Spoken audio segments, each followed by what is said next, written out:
professional migration to Ghana session. So the aim of it for anyone who's new is to get to know a bit more about those who've relocated to Ghana. This series is on a returnee story, and Efua Rockson is in the corporate world. I was the one who found these things. So we've had a few. Everyone will go on mute. We've had a few sessions in relation. No, they're interviewing my sister. I'll just wait for everyone to mute themselves. The lawyer. No, the media one, Nanai. I think it's Nanefa's relatives that have come on. Thank you so much. I think it's John that's not muted. So that's what we're doing. And today is to hear on the professional corporate side. And just to tie into that as well, we have an event, God willing, in December called Migration to Ghana as a networking event. So it's the physical to this virtual that we have, and also the virtual platform that we have on WhatsApp. So God willing, next year we will be taking it to another level. But in the meantime, December the 22nd at Peduase Valley Resorts, which is just after Abri or before Abri, but it's in the Abri areas in the mountains in the afternoon from 1 onwards. So if you want more details, it will be coming out, but you can contact us as well to find out more, whether you'd want to feature in it, whether you want to sponsor it, or just to find out more. And tickets will be available hopefully by next week as well, so you can purchase it and tell people about it as well, particularly those who are able and fortunate enough to be in Ghana. So we'll just wait a few more minutes. And our next sessions will be, we've got 2 more before the end of the year, God willing, and the last one will be on agriculture and just the business of it and farming. And there's another one as well that we'll have before that as well. I'll just let Kwame tell us about that one. The next session. I think maybe where he is loud.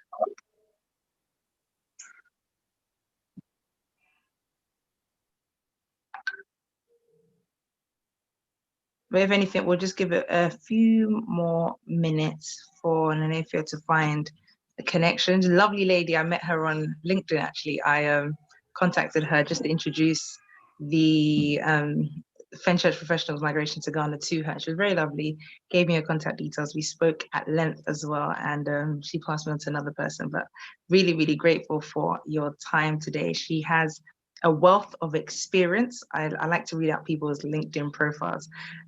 She's has sales manager experience in Ghana, fundraising advisor in the SOS Children's Village in Ghana, and she was an associate consultant at the African Institute of Technology and Entrepreneurship.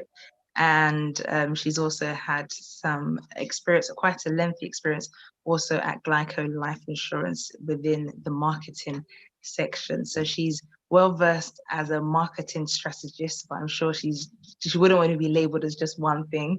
Is the connection good now, so we can finally hear your voice? Hello? Where have you been summoned to now? What room is this? I'm in the kitchen. Okay, by any means necessary, as long as no one wants water there. No.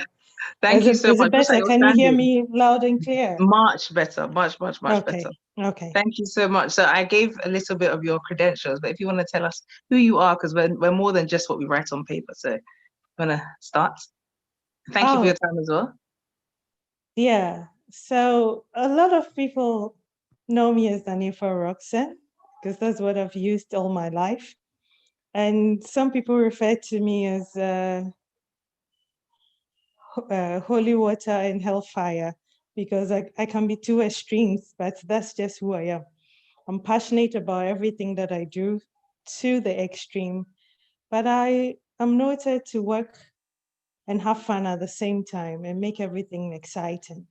I'm sure everything you've read on my profile, and as some of you have already searched me up online on LinkedIn and also on Google, you've seen all the things that professionally and corporate-wise I've done.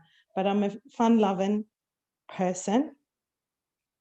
I'm a mother of 3, and I live in Ghana. I have teenage children, and it's, that time where they're teenagers and they think they're adults. So I'm also navigating the whole scope of parenthood, but Hello? Hello, everyone? Yeah, it's okay, but Oh, dear. I think it's gotten worse, but it's okay.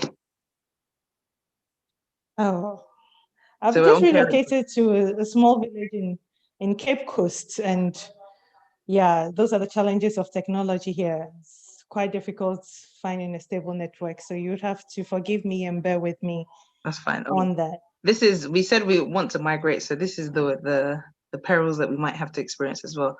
So when did I you know, relocate right? to Cape Coast? This was last week. Oh wow.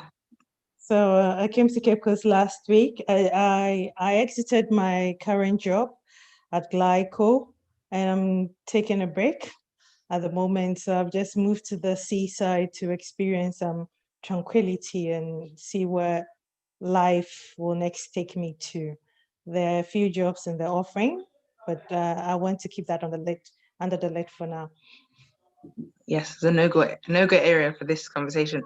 But just in terms, what advice would you give people that also want to take that leap and they feel like, hey, I can't lose or have that uncertainty with the next job, knowing that, some people would never leave a job until they know they have another job secured.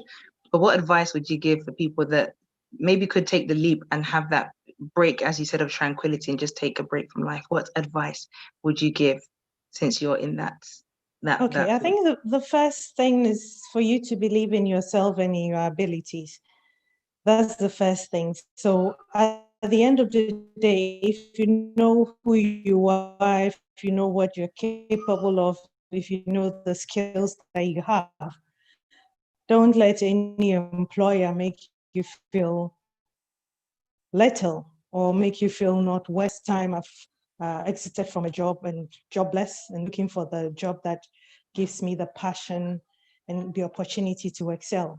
Probably this is the second or third time, but each one of them, I know what I'm made of. I know the skills I bring to bear, and I'm able to convince the next employer that, you know what, you'll be making a bad decision if you don't keep me on board. And every time I excel. So I believe in myself, and I think that keeps me going. The second thing is that you have to be positive minded. I mean, irrespective of your religion or your spirituality, I think positivity is an energy that, I mean, when you exude, it makes you feel 50% full and complete. And that keeps you going. So I believe you have to be positive minded and know that the next break is just dawn away, And finally, I think I would say that don't be afraid to take risks. Life itself is a risk. Even when you're drinking water is a risk because you can choke and die. So why wouldn't you take risks with something that you know that at the end of the day, it will pay off? So that's it for me. Thanks for that. What is a marketing strategist and what's the marketing industry like in Ghana? So marketing, advertising, or whatever you may call it. What is that in Ghana, particularly for those who have that background here? Because at times people think that they can't find the exact same job style or day-to-day job description in Ghana. So they might have to refocus on their career or, restructure themselves. But if there are any people that are in marketing in the West, in, America or in Ghana as well, that want to kind of follow that path, what is it and what's the day-to-day like for you or the career in that sense?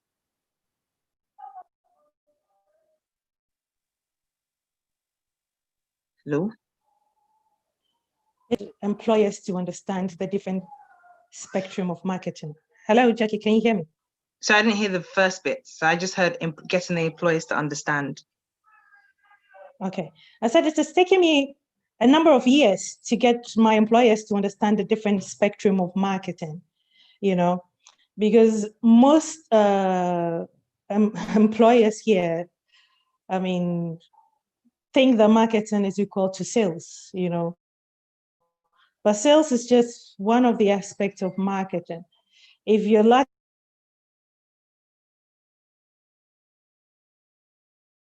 to find yourself in an international company, a global company, then they kind of understand marketing because they have one marketing. But not all of us, so not everyone will be fortunate to work in an international company, and there are not many here in Ghana. So you'll probably be looking for a job and you find one in a local firm. And for them, marketing is sales. But for me, I've managed to weave a kind of speciality and to get myself at the strategic level and at the board level and constantly let them understand that, you know what, sales is just one aspect of marketing. There's the branding, there's the communication, branding communication, there's the advertising, there's the customer service, and all those things fit to make marketing 360. So if you only focus on sales, you're shooting yourself in the foot. It has to be an integrated approach to marketing. And that being said, I think I've demonstrated the different spectrums and areas of marketing, and that has been able to give me the competitive advantage over some of my colleagues and patients. Hello? Yeah, so it's giving you the competitive advantage over some of your colleagues. Yeah. Okay. Let me share a little bit of what insights. When I joined GLICO in 2012, you know, and GLICO is, for those of us who don't know, it's a fully owned Ghanaian company, 100%, even though it's a very big company that employs close to about 1,000 people, you know. And GLICO is into insurance. I mean, all the spectrum of insurance, life, non-life, health, pensions, you know. And the executive chairman and the company owners, the focus initially was like sales, sales, sales, sales, you know. But there's so much that sales can do if you don't have your branding right, if you don't have your communication right, if you don't have your customer service right. Because if the sale is done and customer service is not well set to support the sales, and if your communication going out there to support the sales is not well laid, then there's a bit of a disconnect. So over the years, I've worked and constantly tried to make them understand that, you know what, sales is just one aspect. We need to get the other aspects going right. And gradually with time, they came to understand that. And that's what makes it easier for me to achieve all the things that I did in GLICO. So you wouldn't just come in and find that, oh, okay, all the structures are there in America with most of the company digital marketing and specializing in customer service. I'm specializing in brand communication. I'm specializing in sales, then that is what it is. Sometimes you come and you're supposed to do all these things at a go or in the same responsibility, or in some instances it's decentralized. But it's up to you to give the dichotomy and gradually work with your employers for them to appreciate your skills and your experience and expertise. And over time, you can begin to lay the structures. If you get into a company and it's all laid down, oh la la, then it's good to go. Where's the fun in that? The next question I wanted to ask was, how do you retrain and reskill to upskill yourself? And where do you see, I'm focusing on the marketing industry just because, you know, that's your niche and there are people that would be interested in it. So where do you see the industry in 5 years' time? How is it evolving in Ghana? So we're not, you know, sometimes we ignorantly compare like for like, but maybe there are special differences in Ghana and the direction it goes in. And also, how do you upskill yourself as well? So do you go on train? Are there trainings available, or do you go online? What do you do? Okay, so thank God for Corona. I mean, the marketing space in Ghana has opened up, and I think COVID-19 has opened up our eyes to the fact that digitalization is the way to go. So most organizations are waking up to the fact that we need to get our digital blueprint well set up and our systems and structures in place to work that.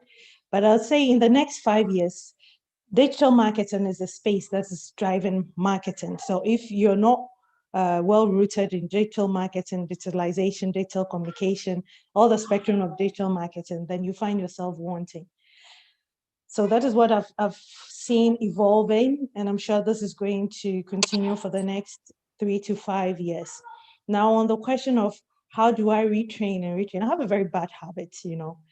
I keep putting myself up for jobs, you know. So every time I see a job advert that speaks to my qualification and expertise, I put myself up there. I send in my application and my CV. And for me, it's an opportunity to test myself against the current demands of employers, you know. And if I'm able to make it to the interview selection and interview stage, that's a feather in my cap. I tell myself, oh girl, you've done well.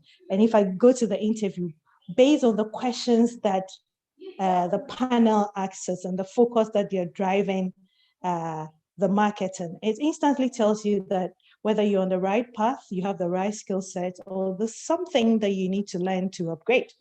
So that's what I've done probably in my whole career. Some people say it's bad, but for me, it's good because it gives me the opportunity to always test myself against the current market and demand. I remember, was it 3-4 years ago when I applied for a job and the whole interview was on digital marketing. Yes, I was doing a bit of social media with GLICO and working with the IT people on website, SEO, and all those things. But that interview really opened my eyes that, you know what, I know so little, even though I thought I was doing so much. So I had to enroll in a digital marketing course for 1 year and make sure that I understand what it is as a digital marketing, the strategies, the implementation, and all those things. Then begin to implement these things in GLICO, and the results were showing. So the next interview I went to, they started asking about digital marketing, new media. I was well-grounded, had experiences, had strategies to share, and it went well. So that's how I test myself, you know. Secondly, I like reading, you know. So every time I'm going online, I'm signing on to webinars that are talking about marketing or other related things, customer service, branding, all the things in the spectrum of marketing. And I'm listening to these podcasts, webinars, and reading. And every day it's like, oh, okay, so this is what is evolving.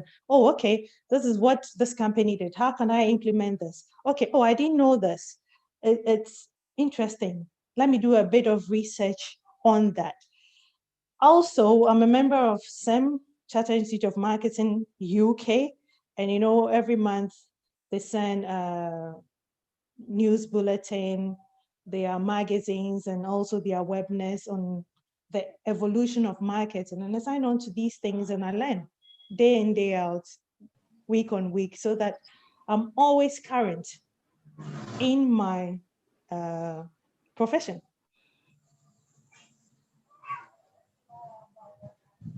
I couldn't unmute. I knew someone that said they would once in a while go on interviews, as you said, just to see where they land in the market at that stage, and then, as you said, go back and do their homework and stuff. So you're not afraid to go to interviews. You're not afraid to sell yourself and start a new career, a new company. How do we? What are the best things that you'd advise if we want to get jobs? So if we go to Ghana, we have a good opportunity, but then we see that our circumstances have changed, or we want more, but the fear of, I don't know how to get more jobs. Let me be grateful for the one I have. But what advice, what do you do to get jobs?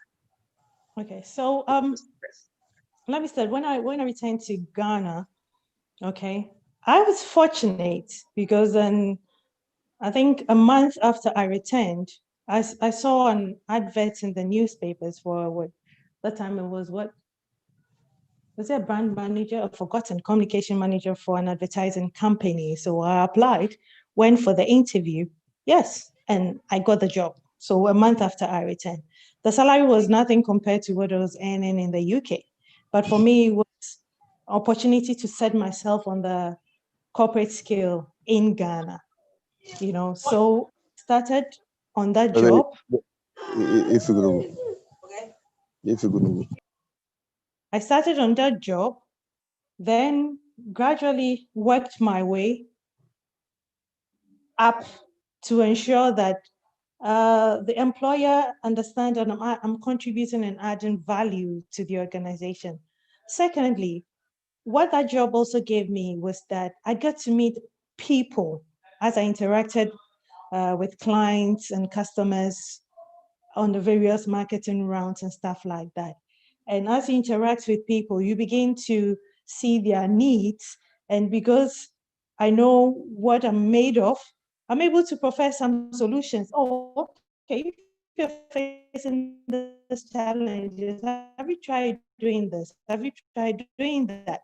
It's like, how come a marketing manager hasn't told me that? I said, well, but I think resolve the challenge you're having. So with that kind of solution-oriented mindset, people begin to see that, oh, okay, I think I need somebody like you on my team because my current manager is not delivering the results. I mean, if you can do this, if you can do this, then why don't we see? So that's how I got my next job and my next job and my next job. I mean, sometimes you know so much, but we are afraid to voice it out, or you think that people should pay for consultancy to get those ideas. But at the end of the day, it's also an opportunity for you to sell yourself, because then they begin to see that you are a professional, you're an expert in your field, and they can now align you with their corporate objectives and strategy and say that maybe we need somebody like you on our team. What can you do for us? And that's an opportunity for you to get your next job. So you need to start from somewhere and work yourself up in the corporate space. But one thing I need to say, that corporate Ghana is very small in Ghana. Very, very small. Because the last time I was discussing with a friend, every event that you attend, whether it's a conference, whether it's a seminar, it's the same people you meet over and over and over again. So it's a very small space, you know. So if you are building on your net worth and your networking, then over time you begin to know most of the people in the corporate space, and they begin now to see that, oh, this person is good at what she does, this person is good at what he does, this person gave this idea, this person gave this brilliant contribution at the seminar. Why don't we reach out to her and see what she can do to help us? Then you get yourself going. So that's how I started, and that's what I've done. And I'm still doing that, you know. That's good. It's good advice. Sometimes we always think that if I have the knowledge, people now post up, if I can give you something in 1 hour, is because I've done 10,000 hours of research. So therefore, I have to charge you for my knowledge. But you're right. It's not everything you have to pay for to give out. Sometimes give knowledge and consultation for free. Free, especially when you want to get your next job. It's true, it's true. So that's how you network then. That's good. So also getting yourself out there, I was going to say, probably answer my own question in regards to the events and stuff. How do you hear about them generally? Or is it because once you go to one, you'll find out about the others? Is that how it works? Well, you need to broaden your scope. You also need to be very conscious and how do you say, detailed in your research. And one, reaching out to your network and various, well, I'm a member of, I think, is this 7 or 8 different professional networking organizations, and each one of them has a social media platform, WhatsApp, and all those things. You tend to build close relationship with a few people. So you have to put yourself out there. You know what, I'm looking for my next break. If you hear something, let me know. That's one way. So they begin to ask questions. Oh, okay, why do you want to leave your current job? What exactly are you looking for? Okay, can you share your CV with me? So your network now begins to become your advocate for your next job. Okay, so that's one angle of doing it. The second way is also to be consciously looking out for it, you know. And interestingly, in Ghana, most job adverts, especially in the public sector, is advertised in the print media.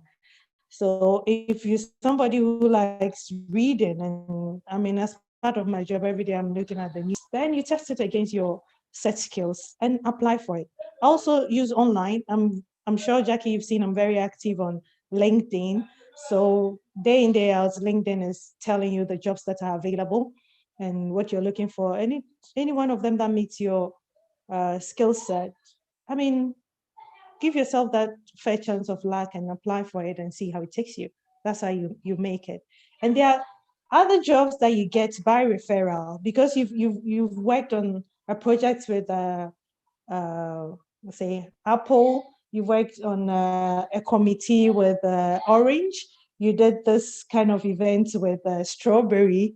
When an opportunity arises and it's like, oh, you're looking for somebody who can do A, B, C, D, because you've worked with them and you actually worked as a team and show professionalism and demonstrated the skill sets, these people begin to refer you. So you'll be there when people will call you, oh, this person said you're the best person to do this. Will you be willing to work on this project for us? Will you be willing to join this committee because this is what we are doing? And by that way, you're broadening your network and you're making inroads into your career for your next job space. That makes sense. You said that the industry is quite small, or the world is small in the general. Corporate world, yeah. The corporate world, yes. But where do you draw the line of, or is there no fear in letting others know that I'm looking for another job? Meanwhile, my manager doesn't know, or is the culture that you tell your manager, hey, just to let you know, just in case you hear something, I'm looking around, or is that not? There's some things that you don't cross. Is that okay to do, just to look without informing your manager? Because then word might get around that you are looking. Well, if you've built a strong network and you let people know that, well, I'm looking for a job, but this is quite confidential and stuff like that, then they begin to respect that. So that nobody goes out and blurt it out that, oh, we had this person is looking for a job, what it is. I have never approached my employers and told them that, you know what, I'm looking for a job. What I've done over the years is that at any point in my career where I think that I'm not getting the fulfillment and satisfaction in the job that I'm doing, I have an open discussion with my manager. You know what? Yeah, I've been here for 3 years. I've done A, B, C, D. I think that I've got to the zenith, and there's so much more I can do when given the opportunity. But then the opportunity is not here. What do you think we can do? Or what else can you think I can do? I can do A, B, C, D. I've looked at this department. I think they need this support. I've looked at this thing. I think I can do that. So we begin to have a conversation around it. And then at that point, they understand that, you know what, if this person is so valuable to the organization, then we need to watch it, because once the person is unhappy or not fulfilled in their work, then there's a tendency for them to move up. Sometimes it's not just about the job description or the role, it's also about the remuneration and also the culture and all those things. So once you have open conversations with your direct reports and your managers, they sense that, you know what, we need to fix certain things so that at the end of the day, you can deliver and be fulfilled in your job. I mean, more especially if you're adding worth and value to the organization. Once those things are not fixed and you're out there looking for a job, I don't think it will come as a surprise when they realize that you have attended this interview or you've applied for this job, because you've had a conversation with them. But I don't just go saying that I'm looking for my next job, so you guys should be on the lookout. No. But yeah, you're right. At least you let them know what it is that you would desire that's lacking in the company. Just to pick up on what you said in regards to remuneration, mainly most jobs in the UK, on average, the best they'll do is a company car, and little things like that. But in Ghana, it's slightly different. So they might pay you less, but give you so much other things. So if you can give us some insight, just so we're not, we don't have one-track minds. So what are the things to look out for? So if they pay you 50% of what you're asking for, but then, hey, you can then ask them for accommodation. You can then ask for them for, stipend with your kids' school fees or stuff like that. What are the things that we should consider when we're on the table negotiating? Not that you're like an expert in it, but just based on your own personal experience. I have used the outside-in approach, I mean, I made reference to the fact that my first job was really not much compared to what I was earning when I was in the UK, but I took that job to get myself on the corporate ladder. And the next job following that was slightly higher than what I was getting with the first job, but not really what I was earning to UK. But I was telling myself that you have to be patient and that you have to prove your worth. So probably 5, 6 years down the line, when I've been able to uh, build my profile, people begin to see and notice what you are capable of. Then you have the bargaining power to say that I want A, I want B, I want C, and I want D. If you don't give me that, I'm not taking that job. That you have a track record that you can speak to. Well, in the marketing field that I'm in, I've been fortunate to have a company vehicle in all the companies that I've worked in. Okay. And it's one of the bargaining chips that, because I'm a brand communicator, because I'm going out to meet clients, that is a basic that you need to give. Also, I'm at GLICO, because I was the face of the brand, I managed to get what you call clothing allowance, because you are attending one event after the other, and each time you're taking pictures for press releases and media interactions, and you just can't be repeating one dress after the other to every event. So they kind of saw sense in that and say, you know what, okay, then we need to give you some allowance for your clothing, so that at the end of the day, you are representing the brand in the best way possible. The other things which are quite fixed when you rise to a managerial position, I mean, that's your rent allowance, your lunch allowance, your car maintenance allowance. That's if you're using your own car, fuel allowance, and all stuff. That it varies from company to company, but these are things that you would see from one company to the other. It's really up to you to bargain and say that, okay, if my previous company was giving me 30 liters of fuel, okay, and this company is probably further down from where I am, can you increase that to a 35 or a 40? You need to bargain, okay. I had 35 days holiday in my previous company.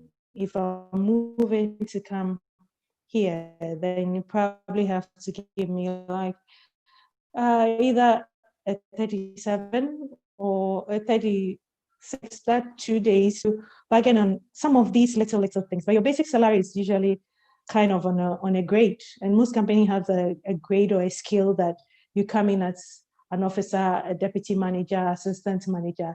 There's a spectrum that fits in, maybe from notch 1 to notch 5, and they'll probably put you somewhere. And it's all based on your experience and also how you've built your profile in the corporate world, and they know what value you can add to the company, so you can work these things out. I like that. I need some of that clothing allowance. I like that. I was going to ask as well, since you've also returned, what are the things that you would advise that people that are returning or already in Ghana at the moment that we could leverage on? So I'll give you a very loose example. You have you speak, English with an English accent or an American accent, so you can leverage off of that. That's a selling point. That's an example. It's interesting you say that, because I've never been to America. I don't think anyone wants to go this or maybe now they do. No, so what are the things that the tools or the positives that we have that we should really try and push for? If you know of people that have returned, that you think, wow, these are the assets that they have that they can bring to the table, make sure this is what you present when you're putting yourself forward.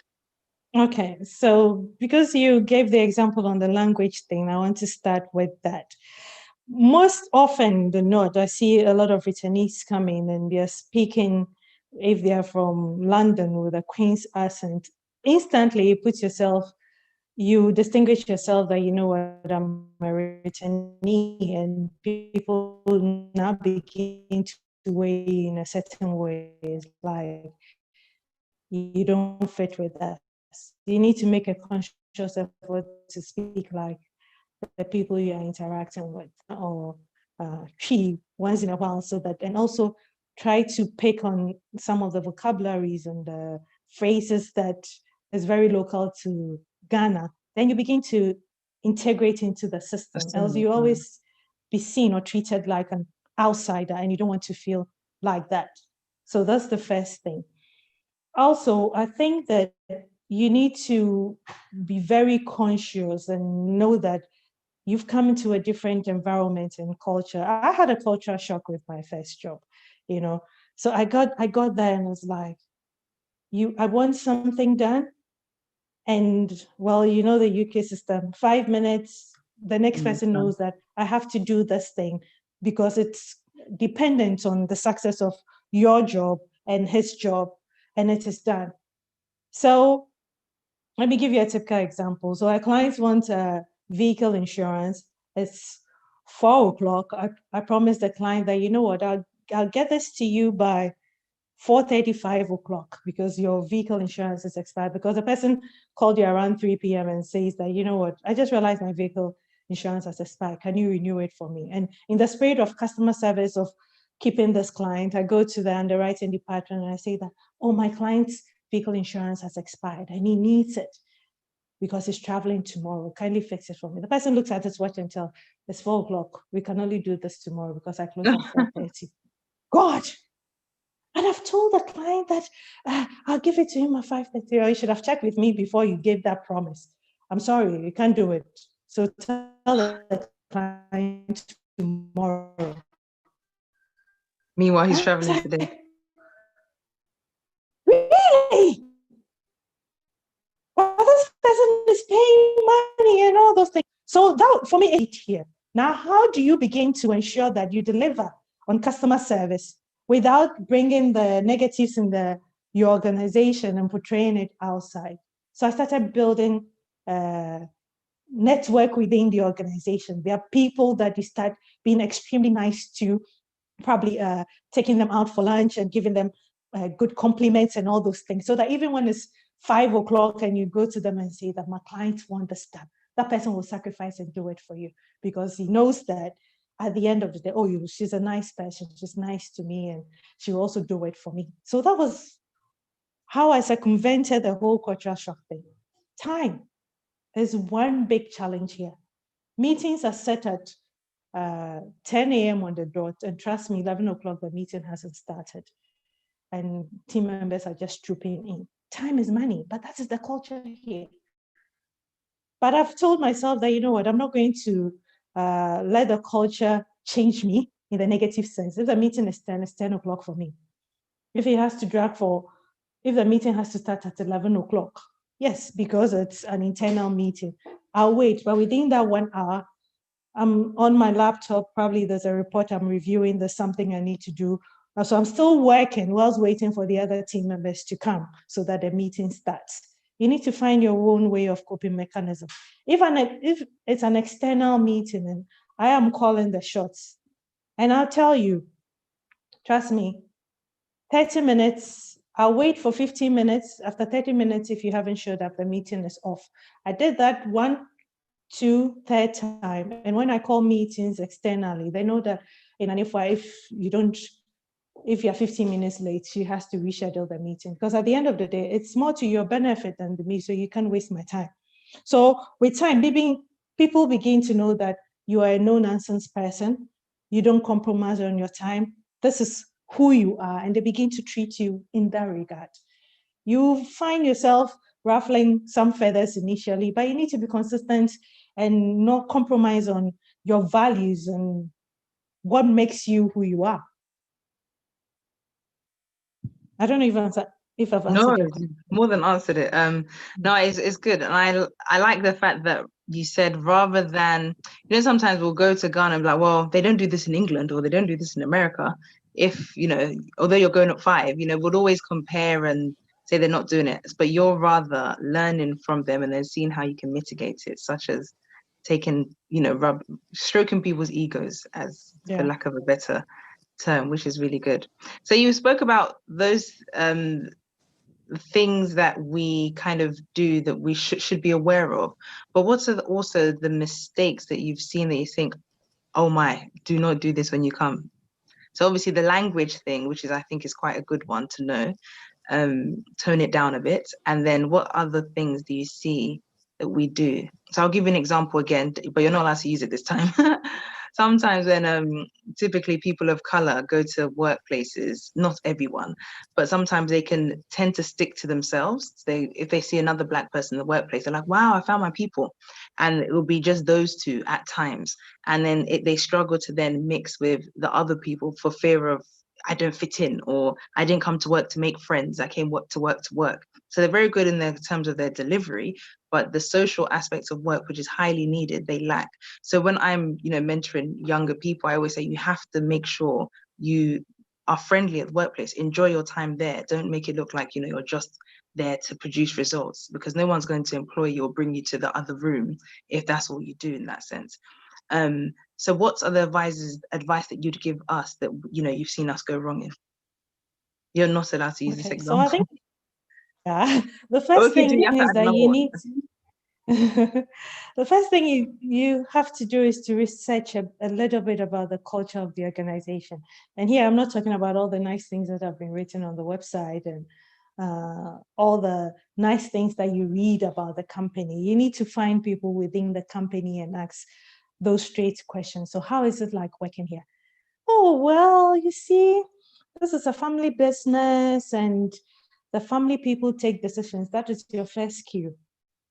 Because if it's a family business, it's not your Fortune 500 company, it's not your listed company where the managing director is appointed by the board and all those things. No, you know that it's a family business and things are going to be done by the family. So you need to respect that culture. So you can't go in and you see that, oh, this needs to be done, or a family member just gets up and say that, okay, we're going to do A, B, C, then it's like, no, you can do that because this is not corporate. Hey, hello, this is a family business you're working in. And that's how it's done here. If you have a better way, you can prefer that solution, but also in the context of the family business. So you need to understand the culture of the organization. There's every organization has its culture. If you're working in the public sector, you know that in the public sector, it's, for lack of a better word, this is government. Okay, so there isn't that personal entitlement mentality there. We are working for the government to deliver results. You need to appreciate that and not go in and say that they become the enemy of the states. It's like you're proving yourself that I'm more efficient than all the others came to meet here. And that is a recipe for disaster. You need to find yourself working not to their pace, but also not to, for lack of a better way, not too efficiently. So that at the end of the day, you can still achieve the results and not make them feel like they are worthless. Okay. And you go into another company where it's a listed company, or let's say an international company with a branch in Ghana, where the rules and regulations and the standards have been set. So you need to work with that. And that is like, I need to deliver on this. Nobody's going to call you to a meeting because the email has been sent and they said 10 o'clock. So you don't expect that when it's 10 o'clock, now the person who called the meeting is phoning and asking you, oh, the meeting is at 10 o'clock. Are you coming? Yeah, it happens in certain organizations. Even though a meeting has been set, once it's 10 o'clock, you need to call the participants and tell them that, oh, it's 10 o'clock, so I'm waiting in the boardroom for that meeting. So you need to understand the culture and you need to ask these questions. I'll say that have a list of things that you want to see. Definitely you've worked somewhere in your organization. What are meetings like? How do they deliver on time? How do people respond to emails? I mean, when you have a list of these things and you meet someone working in this company, you ask the questions, I mean, in a very casual sense, and you're taking mental notes. Then you begin to put yourself in that culture and ask yourself that, can I survive this? What are the things that I need to change? Okay, the job looks exciting, the remuneration is very good. It means I need to change the way I work a little bit to fit into this culture and still deliver results. I keep changing myself like a chameleon in everywhere I find myself, because the first thing I do, the first few months, I try to understand the culture, the people, how things work here. So how do you do this thing? Maybe I need to send a report. Oh, I've been asked to send a report. Can you give me your report template? Oh, can you show me how you put a report together? Oh, but I know you're an expert. Yeah, I know, but can you just share a template with me? When you see that, you realize, okay, so this is how reports are. Okay, how can I do it better, slightly better, so that at the end of the day, it fits my standard, but not do it overboard that at the end of the day, it's like you're making everybody Doesn't fit feel into the like they're company. rubbish. Yeah. You know, so that's how you navigate the whole culture thing in every organization. And once you get in there and you realize that, you know what, I can't fit in here, please, even if it takes you 10 years, you can't fit in here. So you need to find your next escape route and leave. I like that. Thank you so much. Just want to touch upon, when you work for a family business, it could be successful and they could be paying you because of your expertise. And you then said, you know, you don't go too far above and you follow the protocols. But where's the line or the comfortable space? I know you said it's based on the company, where if somebody who's lower than you, but that maybe, you know, the wife or something, or, you know, the husband or whatever it is, but they're lower than you, where do you draw the line with your professional expertise and then not crossing the cultural boundaries of, this is a family company after all? What would you advise there? For someone that's lower than you, sorry? Lower than you comes to you and say that, okay. But they're high in the family. Lower than you, yeah, career-wise. I understand. So they come to you and they say that, okay, so Nanefa, can you do A, B, C, D for me because it's needed urgently? So this person has given you a verbal command to do something. There's nothing written to go with it. And if you don't do it, you find yourself in trouble. If you do it, you might also find yourself in trouble, because at the end of the day, there's no communication back in what you did. How I go about this, oh, you know what, this is very good. Can you send me an email to that? Okay. So I will push you to at least give me some communication on it. When I push you and you're not giving me that communication, I send a communication to you saying that as discussed and as instructed for me to do A, B, C, D, this is what I'm going to do. And I copy my line manager on it so that he's in the know.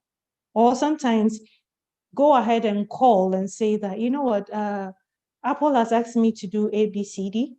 So this is what I'm going to do. I thought you should know. I've sent an email to that effect. If the person has any adverse reaction, they will share with you, or they'll call the family member and say that, oh yeah, Efua called me, you asked her to do A, B, C, D. I think that we can do it this way, or I'd rather let that person do it. So at the end of the day, you haven't said no, you haven't said yes, but you find your own way of managing that relationship and still deliver on results. And if you do it and something should come up, there's a communication trail to that effect, that the person, and usually when I send such emails, I'll say that, oh, discuss with me on Monday, this date at this time. You asked me to do that and that. So at least I've been detailed enough. Yeah, the person asked me to do that. And everything, I'm going to refer to that conversation. And that's how I manage that challenge. Okay, thanks for that. A lot of people, we're rounding up to the end now. Just also remind people about the 22nd of December in Pedrassi Valley Resort. It is a paid event and it's a networking event where you'd meet professionals similar to yourself and just have a good time, but then also leave with having the networks, as Nanefia highlighted, that it's quite important to be seen and, you know, sell yourself in those settings.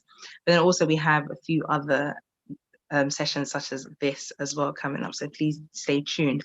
But the last few questions I've got for you is, a lot of people say in Ghana, you have to do, you know, multiple streams of income. You have to be a hustler.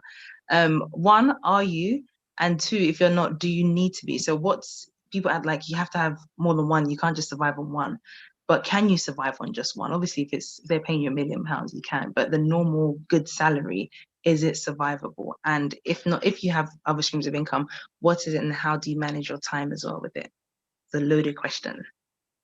Okay, so I think first of all, it's about your lifestyle and your expectations and how you want to live. That would determine the kind of salary or income you need. That's the first thing. Okay, so if you want to live like a typical Brit or an American with all the trills and frills, then you know that you need multiple streams of income. If you want to live a low key with the basics, then you can survive with the basics. So it's an individual preference.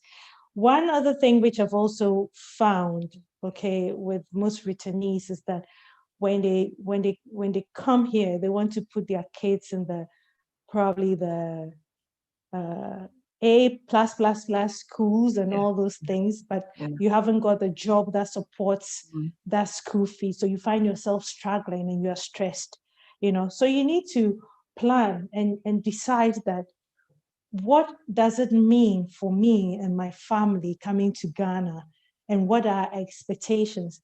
Trust me, they are equally good A schools, but not +++, that your children can achieve the same kind of proficiency in education and excellence that you're looking for. Okay, so you need to ask yourself these questions and now begin to plan your lifestyle with your family. Okay, maybe you're driving a Lincoln Navigator in the US, so you come here and you want to drive a similar car. Maintaining those cars are quite expensive here. Can you put down your expectation a bit and get an economical car to start with? And as you build yourself on the corporate world and all those things, then you begin to live the high life. So these are all decisions you need to make right from the beginning coming here. But if you want to live life just like you're living in the UK or US, then trust me, you're going to be very frustrated and stressed. Because even talking about multiple streams of income, what are the other streams available? So you have a day job, okay? What other streams? You probably get a lecturing appointment to add to that. You team up with a few friends to work on projects. Each one of these things takes time away from you. At the end of the day, how do you manage all these deliverables on your side, and also be able to come to Cape Coast and find some tranquility in that? So these are questions you need to ask yourself. These are things you need to plan. I mean, I was fortunate when I came here. I've lived in Accra, in Dansoman, all my life. And when I was coming here, the key focus for me was that, what support do I have in taking care of my kids? So I rented a place close to my mom. Okay, close to my mom in Dansoman. And trust me, I've lived in Dansoman all this while. I know they are the Ajingano, the East Legon, and all those things. But I've lived in Dansoman all this while because I'm close to support. If something should happen to my child, it's just a phone call to my mom: pick this child from school, I'm running late. Can you do this for me? Yeah. And that helped me to focus on building my career, because at the end of the day, I knew I had a family support to help me raise my family. And not only was I close to my mom, I was also close to my mother-in-law as well, because she also lived in Kaneshi at that time.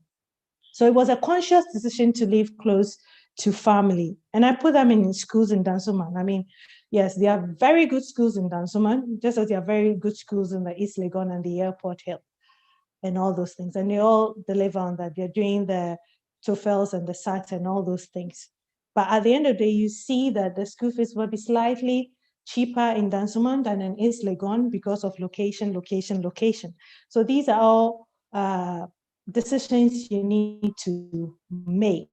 And probably as you climb higher, and as you've made inroads and put your foot to a stable job, and you know I'm earning 5 figures at the end of the month and I'm very comfortable, then you can begin to say, okay, or relocate and put my kids in those schools. That decision it's yours. But if you come in and you have all the money in the world and you can do that, then you also begin to think about, how can I sustain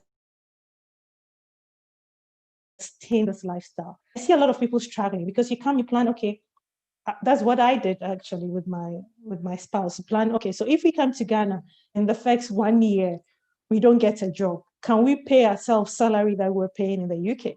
And yes, and once we did that computation and we looked at our savings and we realized that at least we can pay ourselves for the first 8 months, then we are good to go.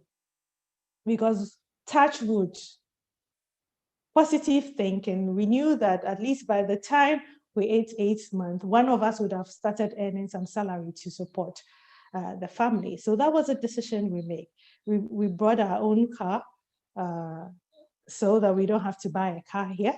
And we know the state of the car. We knew that it can take us for the next 3 to 5 years. You know, we bought enough foodstuff to last us for 3 months. Diapers, toilet rolls, and all those things, so that if we come and we are not doing anything, at least we have some resources available to support us as we are looking for a job. It actually took us about 3 to 4 months to plan to come and settle in Ghana. And so even though it was difficult initially, because we had all those support, we were able to breeze through. And I was lucky to get a job in the first 1 month. And because the salary wasn't that much, but because of the planning we've done and the resources we had at our disposal, I was able to use that money that I was earning to support with the utilities, whilst we were living on our savings and supporting my income with our savings until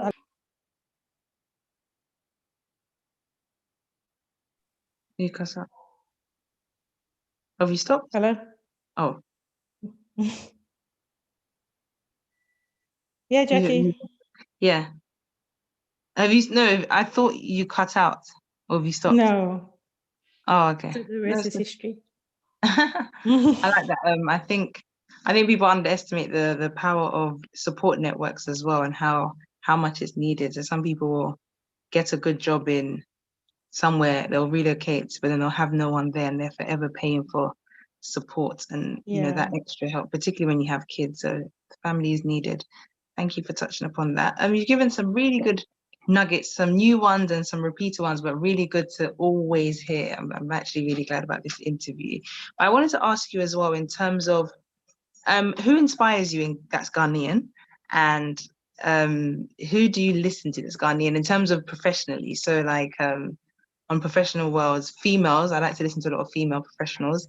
I go on YouTube, I listen to Lucy Quist, I listen to Returnee, Sheryl Sandberg, and the likes, and then I click on and click and click, and then Nigerian ones as well. But I often find that I struggle to find Ghanaian females, not just females, but I happen to just cling to the female ones. But who can we listen to that inspires you, or research and find out about on the professional scope? I think one person I admire so much, Anita Eskin.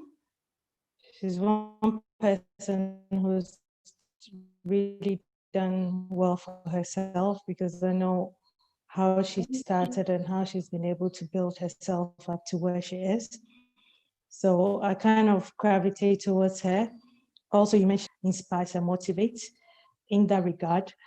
There are few people that I just pick bits and pieces from, depending on what it is. Names don't come quickly to mind in that regard.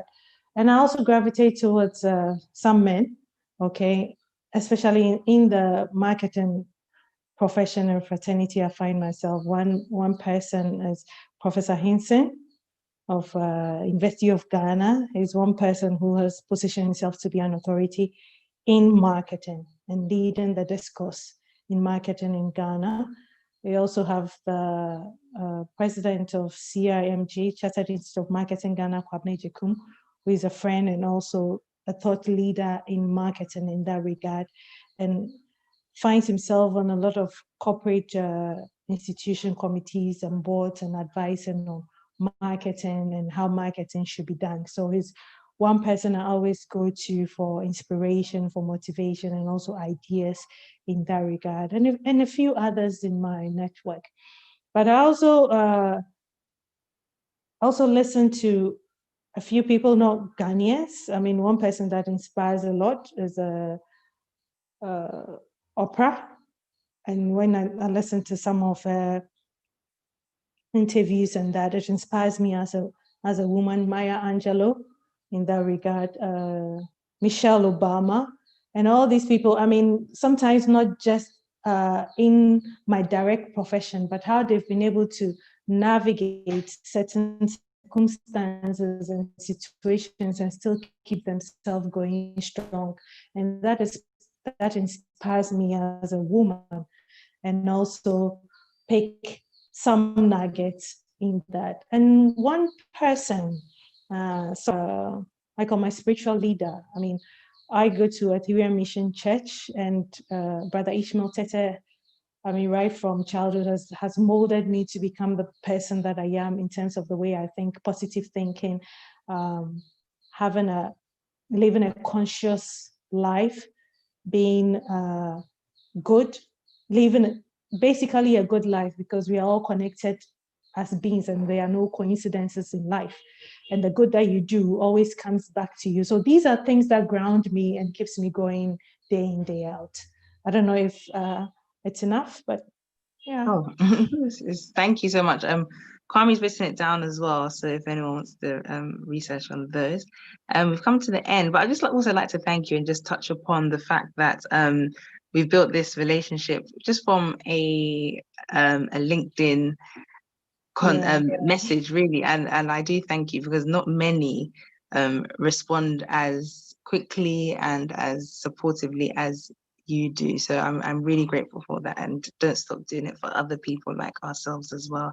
So Jackie, I just told you there are no coincidences in life. So anyone who reaches out to me, and I know deep within my soul that there's a yearning, and maybe sharing the story is going to inspire somebody, is going to shape somebody to plan and come back to Ghana or return to wherever they want to go and live an impactful life. Why not? So that's how I see my life. I mean, I'm a conduit and to impact life positively.